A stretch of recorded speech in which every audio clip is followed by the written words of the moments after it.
Dear students, welcome to another OLE accountancy session. So आज जो हम देखेंगे कंपैरेटिव स्टेटमेंट में सेकेंड स्टेटमेंट जो बनती है हमारी वो देखेंगे, that is comparative statement of profit and loss. Okay, so यहाँ पे एक क्वेश्चन मेंशन किया है जिसको हम सॉल्व करेंगे। So comparative statement of balance sheet समझी थी, ठीक, जैसे वो समझी थी कि बैलेंस शीट के फॉर्मेट में थी और उसमें कंपैरिजन किया था 2 ईयर का डेटा। सेम यहाँ पे भी हमें प्रॉफिट एंड लॉस का स्टेटमेंट का हमें यहाँ पे कंपैरेटिव स्टेटमेंट बनाना है, तो उसी की फॉर्मेट में बेस्ड होगा, बस कुछ कॉलम आपके बढ़ जाएंगे। ठीक है, सो यहाँ पे सबसे पहले फॉर्मेट देख लेते हैं। फॉर्मेट में आपका वही particular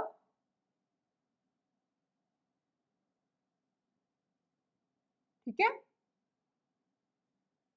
note number,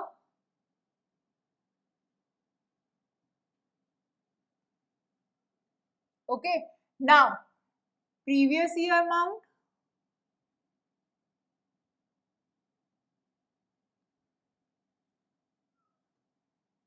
current year,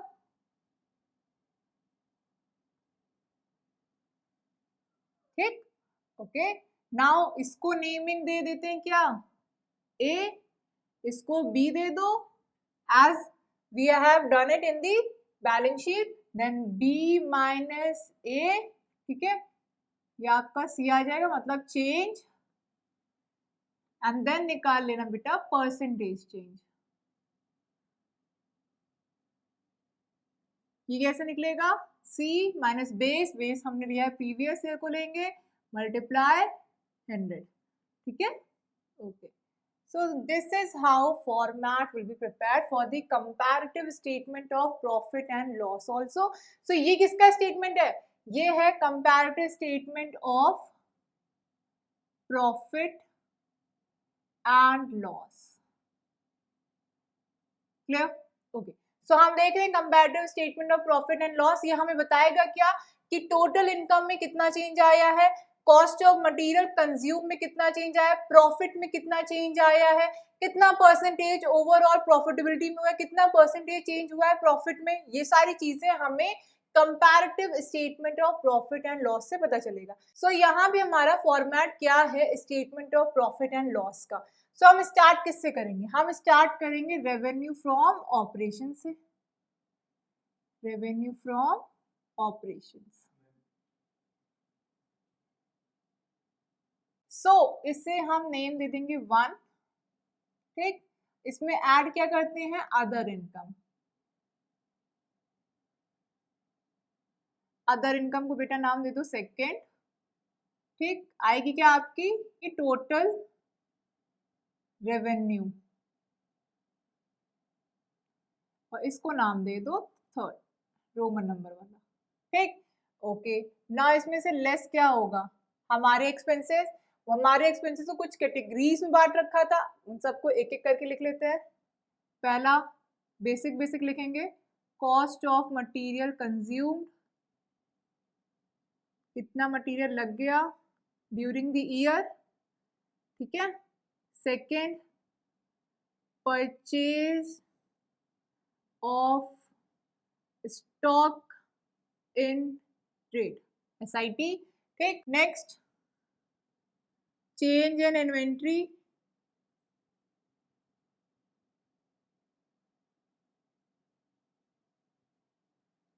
next employee benefit expenses,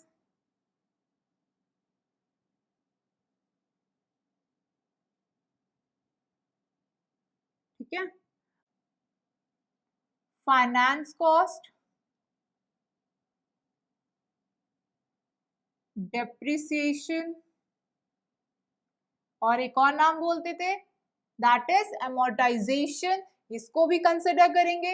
and अगर कोई भी हमारे लास्ट में मिसलेनियस एक्सपेंसेस है, मतलब कोई भी जो ऊपर कंसिडर नहीं हो पाए, उनको कंसिडर करने के लिए हम लास्ट में मिसलेनियस एक्सपेंसेस के नाम से भी लिखते हैं, ठीक है, ओके। सो इनका सम टोटल करेंगे, क्या आ जाएगा, टोटल एक्सपेंसेस, इसको कर देते हैं रोमन नंबर वाला 4th, ठीक। अब हम निकालेंगे profit before tax, profit before tax, ठीक है। ये कैसे निकलेगा बेटा, ये निकलेगा आपका total revenue that is third minus total expenses that is fourth. ये प्रॉफिट बिफोर टैक्स आ गया, लेस क्या करेंगे, टैक्स कर देंगे, ठीक है। सो यहाँ पे अब आपका क्या आएगा, टैक्स लेस करने के बाद आएगा profit after tax, profit. So tax हमारी लास्ट होगी एक्सपेंस, ठीक है। सो टैक्स हमारी लास्ट पेमेंट होगी, उसके बाद हमारा आ जाएगा profit after tax. So this is the format. इसमें आपका फॉर्मेट आपको वही statement of profit and loss वाला फॉलो होगा, ठीक। बस इसमें अमाउंट का ध्यान रखना है, पहले previous year, then current year, then change in figure, then percentage change in figure, ठीक। So let's see the question. Question क्या कह रहा है, बहुत इजी सा क्वेश्चन है, बोर्ड्स में आया हुआ है, एग्जाम में आया हुआ क्वेश्चन है, एंड इसी तरह के क्वेश्चन आपसे पूछे भी जाते हैं। तो आप देख पा रहे हैं कितना इजी क्वेश्चन आपसे बोर्ड एग्जाम में पूछा जाता है, ये आपके मार्क्स हाथ में ही होते हैं, कहीं नहीं जाते हैं, 4 से 5 मार्क्स। तो देखा जाएगा 2 क्वेश्चन भी आ गए तो 10 मार्क्स हैं, ठीक। ओके, सो यहाँ देख पा रहे हैं रेवेन्यू फ्रॉम ऑपरेशंस पहला हमारा दिया हुआ है। सो रेवेन्यू फ्रॉम ऑपरेशंस में ये जो पहला फिगर दिया ये किसका दिया है, करंट ईयर का, और ये प्रीवियस ईयर का। तो पहले करंट ईयर के सारे फिगर्स लिख लेते हैं। करंट ईयर में revenue from operations is 25 lakh. So current year का फिगर हमें यहाँ लिखना है, सो यहाँ लिख देते हैं 25 लाख, क्लियर। प्रीवियस ईयर में 20 लाख, ठीक। नेक्स्ट अदर इनकम में क्या है, अदर इनकम में करंट ईयर में 1 लाख, तो ये करंट ईयर में पहले लिख लो। बस यहाँ यही ध्यान रखना है कि नोट डाउन आपको करेक्टली करना है, क्योंकि क्वेश्चन यहाँ पे गलत सिर्फ एक जगह होता है, कहाँ, अगर नोट डाउन सही नहीं किया, मतलब करंट ईयर के फिगर्स अगर प्रीवियस ईयर में लिख दिया और प्रीवियस ईयर के करंट ईयर में। सो ये सबसे बड़ी गलती होती है जो देखी गई है यूजुअली स्टूडेंट्स के अंदर, कि ये यहाँ पे कंपैरिजन करते समय जो वैल्यू लिखी गई होती है गलत कॉलम में लिख दी जाती है, ठीक। नेक्स्ट यहाँ प्रीवियस ईयर में कितना है, 5 लाख, ठीक है। ओके, नाउ नेक्स्ट यहाँ पे हमारे पास इनकम में दोनों हमने कंसिडर कर लिया, सम टोटल कर दो बेटा। पहले का आपका कितना आ रहा है, पहले का आ रहा है 25 लाख एंड ये आ रहा है 26 लाख, क्लियर। ओके, नेक्स्ट कहा गया है कि एम्प्लॉय बेनिफिट एक्सपेंसेस, मतलब सीधे हम इसकी बात कर रहे हैं, एम्प्लॉय बेनिफिट एक्सपेंसेस है 60% ऑफ टोटल रेवेन्यू, जो भी टोटल रेवेन्यू आया होगा उसका 60%। सो कहने की बात यह है, देखो 26 लाख का 60%, सो करंट ईयर में देखें टोटल रेवेन्यू कितना, 26 लाख, कितना करना है उसका 60%, so it will be coming 15,60,000, ठीक है। सो दिस इज दी हमारा क्या, this is our employee benefit expenses current year का, तो करंट ईयर में लिख लेते हैं 15,60,000, 15,60,000, clear, done with this. Okay, अब यहाँ पे भी यही है, 50% ऑफ टोटल रेवेन्यू निकालना है। 50% मतलब टोटल रेवेन्यू आया था 25 लाख, ठीक है, इसका 50% मतलब आधा करना है हमें सीधे, ठीक। सो इसका आ जाएगा 12,50,000, 12,50,000, क्लियर, डन। ओके, ये हो गया हमारा क्या, एम्प्लॉय बेनिफिट एक्सपेंसेस। अब अदर एक्सपेंसेस की बात करी गई है जो कि हम मिसलेनियस में डालेंगे। अदर मतलब मिसलेनियस, और कोई हमें एक्सपेंसेस दिए नहीं थे तो छोड़ दीजिए। अगर देखो यहाँ पे फॉर्मेट फॉलो करते तो फॉर्मेट में ही कर दिया। अगर आपको सिर्फ यही एक्सपेंसेस दिए हैं तो इन सबको स्किप करो, इसी को डायरेक्ट लिखो, ये सब लिखने की जरूरत नहीं है। और अगर लिख दिया है तो फॉर्मेट का प्रेजेंटेशन के मार्क्स मिल जाएंगे कि हाँ बच्चे को पता है कि फॉर्मेट क्या होता है, ठीक है। ओके, सो ये सब स्किप करके सीधे ये लिख सकते हो, एंड देन आप सीधे इसके बाद एम्प्लॉय बेनिफिट के बाद लिख सकते हो other expenses, that is miscellaneous expenses होगा, ठीक। सो ये कितना है, करंट ईयर के लिए है 10% ऑफ एम्प्लॉय बेनिफिट एक्सपेंसेस, मतलब इसी का 10% निकाल लेना है। सो ये अदर एक्सपेंसेस कैसे निकालोगे, ये था employ benefit expenses, other expenses कैसे निकालोगे, 15,60,000 का 10%, ठीक। So it will be coming 1,56,000, clear है। Okay, so we will write the same thing, current year में 1,56,000। क्लियर? नाउ नेक्स्ट हमें देखना है कि इसमें क्या कहा गया है। अब प्रीवियस में कहा है कि other expenses will be 20% of employee benefit. Employee benefit कितना आ रहा था, यहाँ आ रहा था 12,50,000, इसका 20%, 12,50,000 का कितना कहा है, 20%। ठीक, तो जितना भी आपका एम्प्लॉय बेनिफिट एक्सपेंसेस आ रहा था दैट इज 12,50,000, इसका निकाल देंगे कितना, 20% निकालेंगे। ठीक, so it will be coming 2,50,000। Done, तो प्रीवियस में लिख देते हैं 2,50,000। क्लियर? ओके, यहाँ पे भी ये चीजें खत्म हो गई। अब हमें पता है कि ओवरऑल एक्सपेंसेस कितने आ रहे हैं। ओवरऑल एक्सपेंसेस निकालने के लिए क्या करोगे, ओवरऑल एक्सपेंसेस निकालने के लिए इन दोनों को सम अप कर दो। ठीक है, यहाँ सो यहाँ पे हमारे ओवरऑल एक्सपेंसेस पहले में आ रहे हैं 15 lakh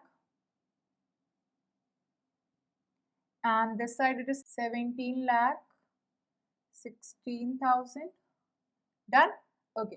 next profit before tax क्या करना है, 25 lakh minus 15 lakh that is 10 lakh. ठीक,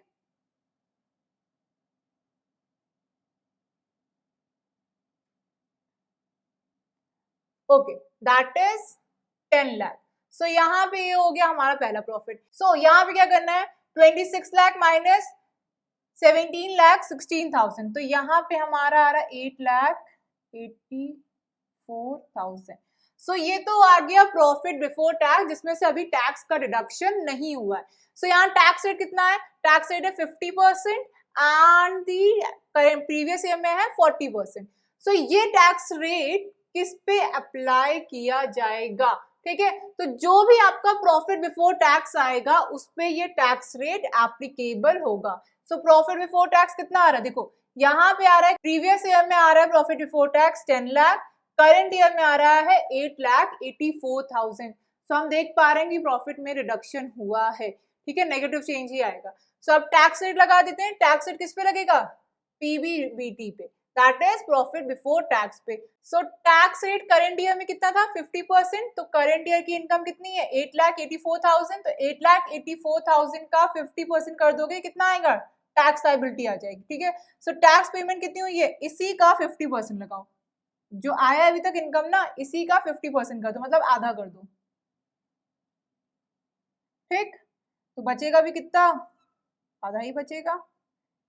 ठीक है, 4,42,000 आपकी बची हुई इनकम हो गई करंट ईयर की। ठीक, नेक्स्ट यहाँ क्या देखना है, नेक्स्ट ये देखना है प्रीवियस ईयर में हमारी इनकम थी 10 लाख, जिसपे टैक्स रेट गिवन है 40% का, तो 10 लाख का 40% लगा दो, तो कितना आएगा, 4 लाख।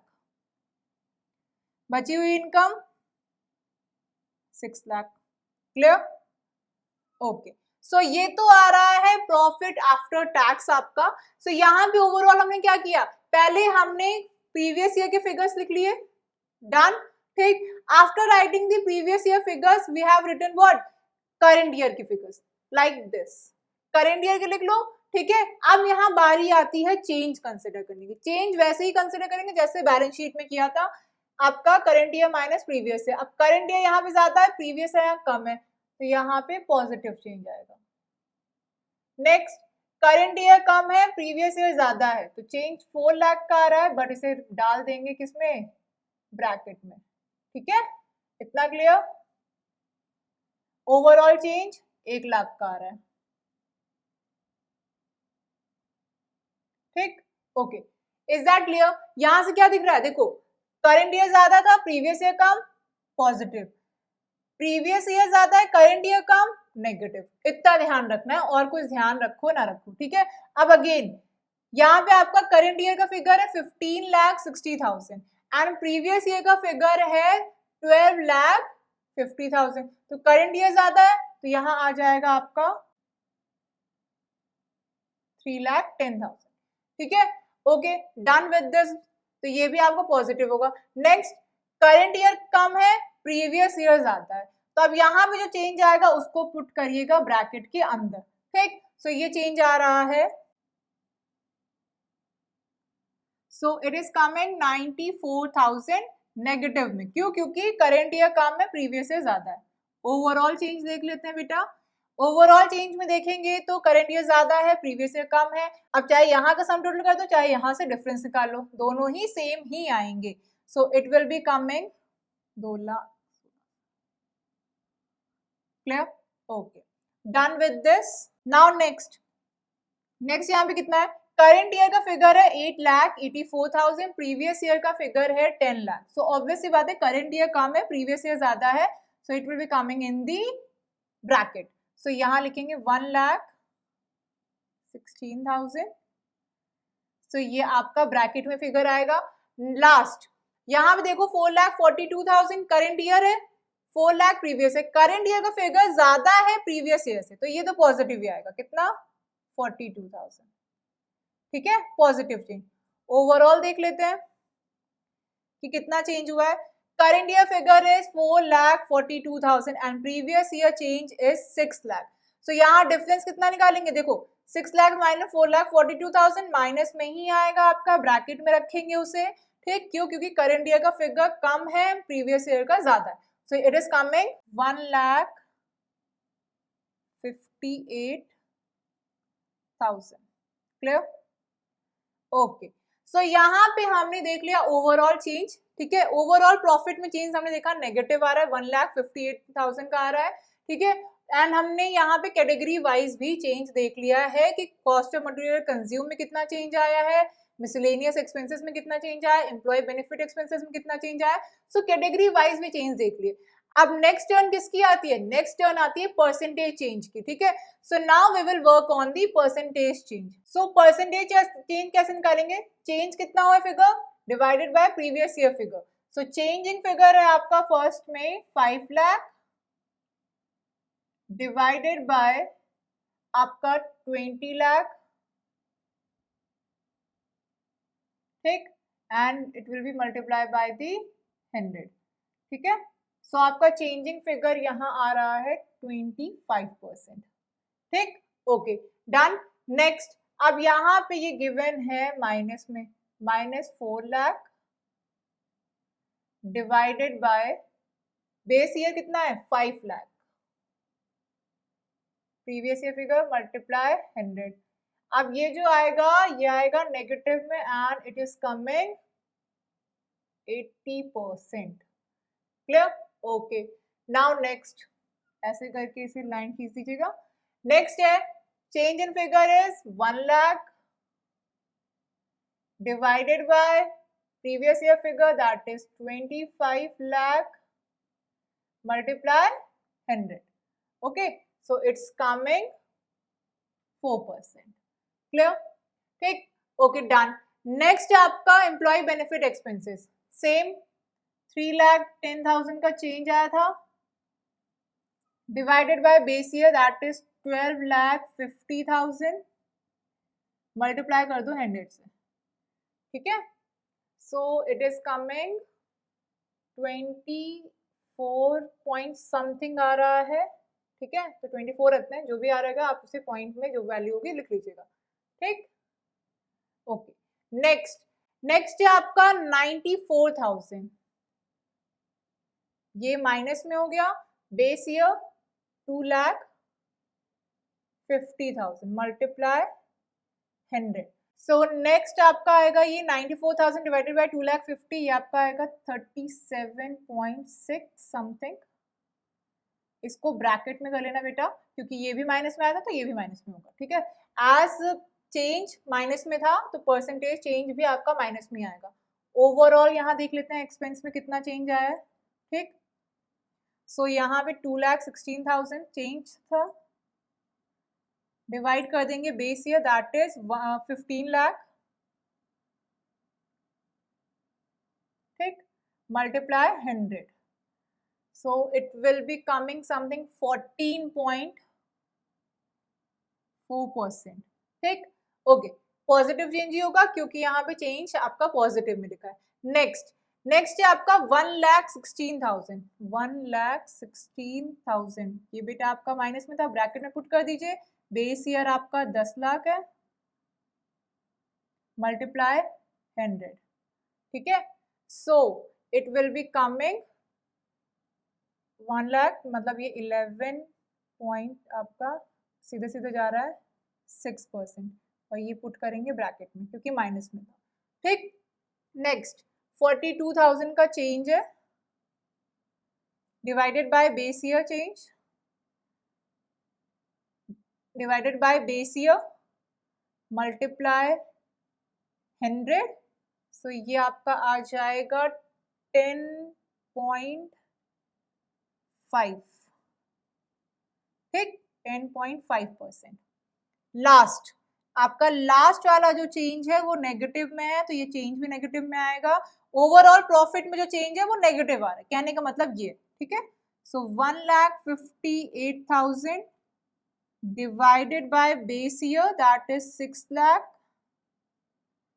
multiply 100, ठीक। सो जो चेंज आएगा वो भी किस में आएगा, ब्रैकेट में ही दिखेंगे, माइनस में आएगा, ठीक, ओके।